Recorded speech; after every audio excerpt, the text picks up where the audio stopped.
अरे भाई, फ्लाइट में जरा सी दिक्कत क्या आ गई, तुम तो सरकार को ही कोसने लगे। अरे वही सरकार जिसने तुम्हें अच्छे दिनों का टिकट थमाकर सालों से वेटिंग में बिठा रखा है। तुम्हारा इंटरव्यू मिस हो गया तो क्या हुआ, देश तो फिर भी 5 ट्रिलियन की ओर बढ़ रहा है ना। तुम अपनी बेटी के रिसेप्शन में नहीं पहुंच पाए। अरे लेकिन सरकार के इवेंट तो समय पर ही हो जाते हैं, यही तो असली कमाल है। दूसरी एयरलाइन को दुगने पैसे चुकाने पड़े। भाई, सब विकास का ही तो हिस्सा है। महंगाई बढ़ेगी तभी तो जीडीपी बढ़ेगी, ऐसा ही तो बताया था ना। 10 रुपए वाली पानी की बोतल 100 में लेनी पड़ी। अरे ये तो नया भारत जल मूल्य निर्धारण मॉडल है, समझिए, ग्लोबल स्टैंडर्ड। रात खुले आसमान के नीचे बिताई।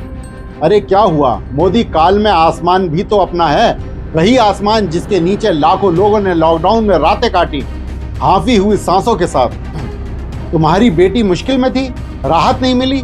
अरे लेकिन बड़ी बड़ी रैलियों की भीड़ में आप लोग तो बहुत खुश दिखते हो, वहां तो कोई समस्या नहीं होती ना। होटल का कमरा दुगने दाम में लिया। भाई, सरकार ने कब कहा था कि विकास सस्ता आएगा। पैसा तुम्हारा, फायदा किसी और का, यही तो नया फार्मूला है। याद करो, कोविड में लाखों लोग भूखे प्यासे, थके मांदे, बेबस सड़कों पर चलते रहे। किसी के पांव में छाले, किसी की गोद में बच्चा दम तोड़ गया, कोई बस स्टैंड पर जान गंवा बैठा, कोई ट्रेन के ट्रैक पर तुम्हारा हौसला तब भी नहीं टूटा था।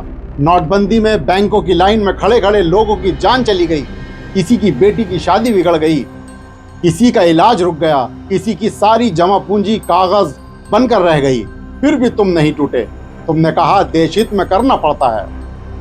आज फिर तुम एयरपोर्ट पर भटक रहे हो, एसआईआर, कतार, काउंटर, फ्लाइट कैंसिलेशन सब झेल रहे हो। सरकार जानती है कि तुम हिम्मत वाले बहादुर लोग हो, चुपचाप सह जाओगे, क्योंकि तुम्हें बताया गया है कि तुम्हारा काम धर्म बचाना।